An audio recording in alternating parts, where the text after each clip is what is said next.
as soon as I laid my hand on the doorknob, the suspect shot through with a homemade 12-gauge shotgun.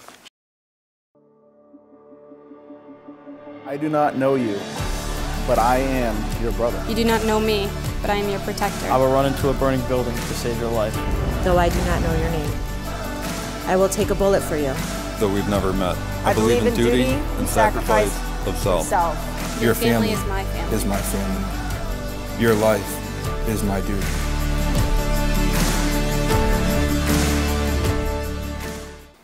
What's going on, guys? Time for a very special episode of Behind the Uniforms. Tell them who you are.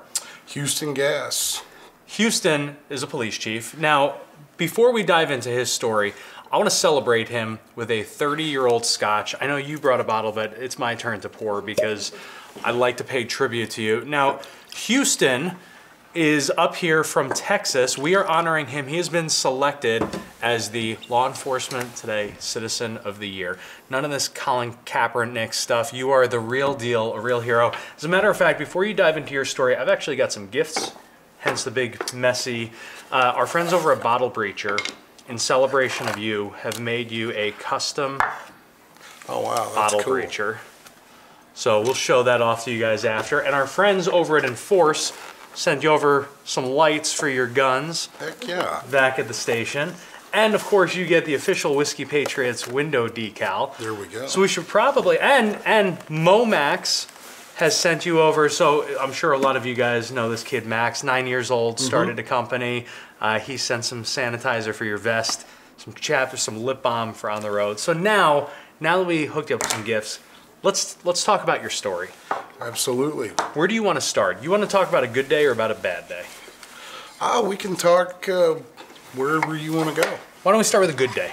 Tell me about a good day. I tell you what, probably, it's been 6-7 years ago. There was a lady involved in a domestic disturbance, and she'd got the stuffings beat out of her pretty good, and we got her back to the station, and we'd sat there and talked to her, and just trying to convince her, because we'd dealt with this so many different times, and we actually got to sit there and talk to her. We probably talked for like an hour, and we finally talked her out of that house. Now, it was several years before I knew that. Little things like that, that turn into big things. You get to change people's lives in what we do. There's nothing greater than that, I don't think. I want to talk about a bad day now, and my guess is that you're going to share with everyone the real bad day that happened. You guys, if you've never seen this show before, the way that it works is that we invite emergency responders, veterans on to tell us the stories behind their uniforms, to tell you about a good day, tell you about a bad day, to share a cocktail and talk about the journey. It's our goal to humanize these men and women, and the reason that Houston was chosen as the Law Enforcement Today Citizen of the Year was because of the battle that he's faced, but the inspiration that he's given others. Do you want to talk about that day? Yeah, January 6th, 2015 is a day I won't ever forget. We got called into work early that morning. We were short-handed, and which wasn't an odd thing to get called in. So I called my wife, told her, hey, I'm not going to see you at lunch. I'm going to be going to work. And I went to work about 10:45 that morning, and as soon as I got on to work, the day shift patrol sergeant called out for extra units to come to his location because we had a domestic disturbance going on where shots had already been fired. And whenever we got over there, we made several attempts trying to contact the guy. We got the girl out. Thankfully, she was, but we made several attempts trying to get him. And then whenever we decided to make entry into the house, we searched through the house unsuccessfully until we got to the far back southwest bedroom of the residence. And the way everything was situated, there was a bed, against the wall. There was a door, and then there was a couch right there. So there wasn't just a whole lot of room in there. And me and the three guys that were in there, my lieutenant was standing at the back, covering our back. The day shift sergeant, and then we had a detective. That's how short-handed we were. We had, lieutenants and sergeants and detectives taking these calls and stuff. So we made our plan of how we were going to open this door and everything, because the door opened up to the inside, and as soon as I laid my hand on the doorknob, the suspect shot through with a homemade 12-gauge shotgun. Jeez. He hit? Mm-hmm. Yes, sir. Hit me in the face. Single-handedly, probably the most pain I've ever felt in my life at any one given second. Amazingly, though, it didn't knock me out. I stayed awake the entire time that we were in the house. To the guys that were there with me in the house, I'll always be grateful for what they did, dragging me to safety and stuff. Because whenever I got hit, it knocked me on my butt, and I got knocked stupid. But then they drug me out, and my lieutenant laid on top of me. He laid me on my left side in the living room of the house, waiting for the fire department and the ambulance and stuff to get there. And amazingly, the fire department was only like a couple blocks away. They were out testing hydrants that day. Oh, wow. So, the ambulance service was down at one of our local restaurants getting some breakfast. So they were only like 6 blocks away whenever the call came out that an officer was down. And I tell you, you hear those words, and you always think about those other videos and things that you hear it on TV. You don't ever think about it being you. And whenever you hear those words and it's you that's the one that's down, it becomes a completely different story then. It's very surreal, very, literally your life will flash before your eyes. I mean, mine did that. Me and my wife had only been married 6 months at this point in time, so we had our kids, and if there was ever a point in time in my life where I know God was listening to me, it was that day right there. What happened next? Well, I tell you what, they took me over to the helicopter pad, and they flew me to our local trauma center in Amarillo. And at this point, is the guy still? Yeah, he's still hung up in the house. He'd stayed barricaded in his house till, I don't know, 4 or 5 o'clock that afternoon. Oh, wow. So I mean, it was a pretty long standoff with that guy.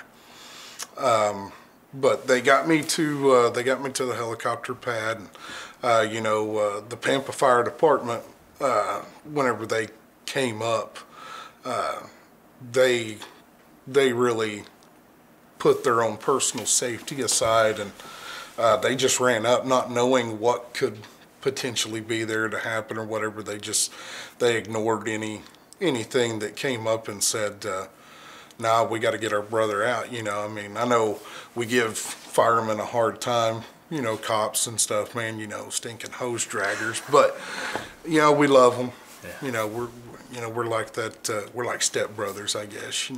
We love each other, but we'll beat the heck out of each other as soon as we can. But no, they really put everything aside, and the people that were there, the paramedics and everything, man, they were spot on. Whenever I got to the helicopter pad, I remember there was a really deep voice, and I guarantee you, it was such a voice that I could pick this guy out of a crowd without ever seeing his face. and he told me everything was going to be all right. Of course, and then my lights went out from there.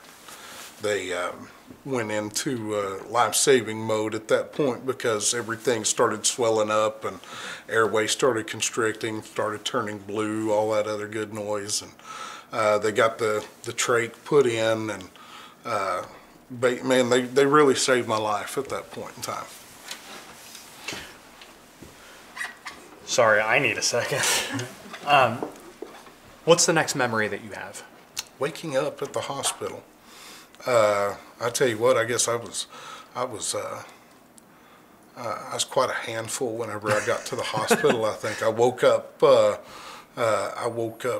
course, you know, being a cop, you know, we're a little on the jumpy side anyway. But whenever they woke me up, I guess I reached up and punched somebody. And then You're probably heavily medicated at this point. Very, very heavily medicated. So, to the nurse that I hit, I'm sorry. But no, they ended up tying me back down, and I remember that part. And then my wife came in. My mom was there. I had a room full of doctors, nurses, friends, you know. And how long was it between when you went out and when you came back? Probably from 4 to 5 hours, maybe. I'm not real sure. I mean, it was a good amount of time, but it wasn't. We're not talking days or weeks. Yeah, we're not talking days or weeks or anything like that, thankfully. I think one of the first things that I remember was seeing my wife, and of course I figured out that I couldn't talk because the trach that they put in was big enough to support a horse. I mean, but for some reason I remember kind of tearing up, and I mouthed at her. I told her I was sorry, you know, because she shouldn't have to go through that kind of stuff. She shouldn't have to see her husband laying there with his face blasted off nearly.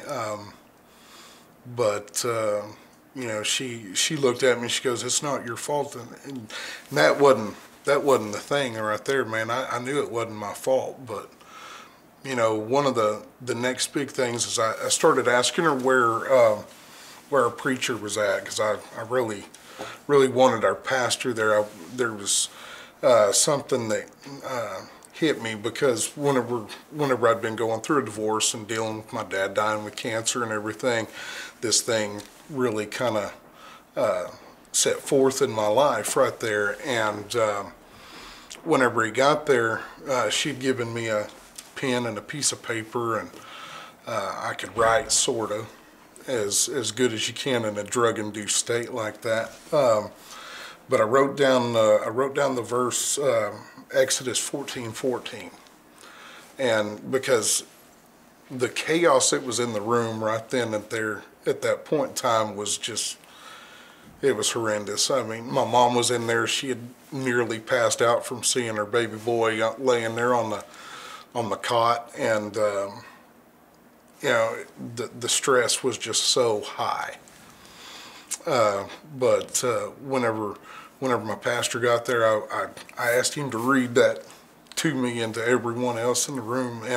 And what it says is, "The Lord will fight for you. You need only be quiet." And I mean, instantly, the mood in the room changed.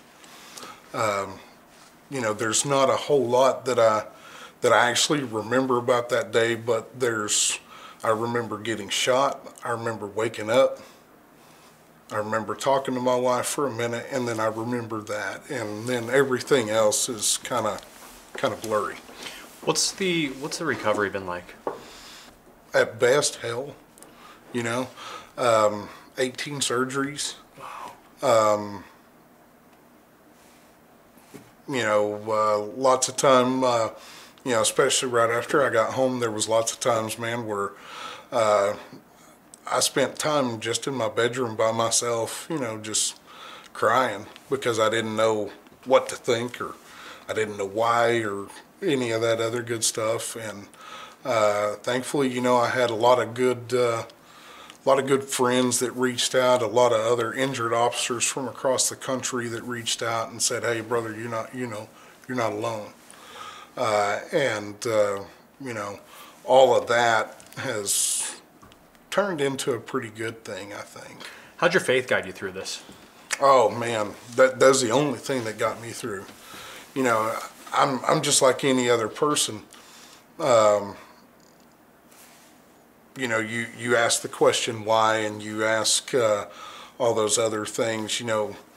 Why'd this have to happen to me? You get mad, you do all those things, man. You even get mad at God a time or two, and but thankfully, I've got a great wife that stayed strong during those times whenever I couldn't, and I had great friends that did that for us and everything.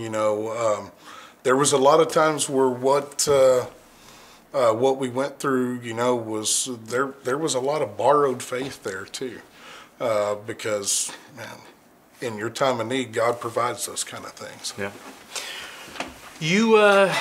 You're pretty tough, man. You got back into it. Mm-hmm. You didn't walk away. Not only did you get back in, but like you went all in.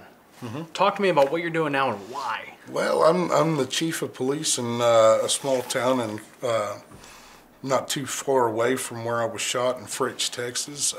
It's a small community, about 2,500, but we got a large lake, and on the weekends it grows to about 10,000. Why I did it, I think part of it was for me, I needed to get back up on the horse. Had to. I'm a second generation police officer. My dad spent 40 years in this business. I don't know that I've got 40 years in me. Sure, I could imagine. But, I think I had to do it for my own personal peace and sanity to make sure that I could go back and do it. How'd that go over with your wife? And we're going to have her on a separate episode here, but I'm sure that wasn't an easy journey for the two of you. No, it wasn't, but she was really supportive, whatever I wanted to do. If she was going to support it either way, whether I got back in it or if we turned around and walked away.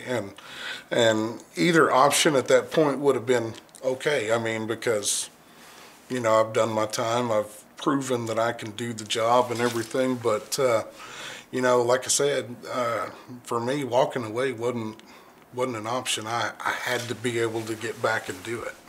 A lot of the time people will recognize and pay tribute to our emergency responders who have made so many sacrifices, but very often we forget about their significant others that are there for that whole ride. So I'm looking forward to having your better half on Absolutely. The next episode. You married up. I married up. We're lucky men. Amen. Well, brother, thank you so much for coming on the show, for sharing your story. Man. We're going to dive a little bit deeper into it with your wife and with some filming that we're doing later, but congratulations on Citizen of the Year. Thank you guys for sharing the video. It's going to take you 2 seconds to hit that share button. Do this gentleman a solid. God bless America.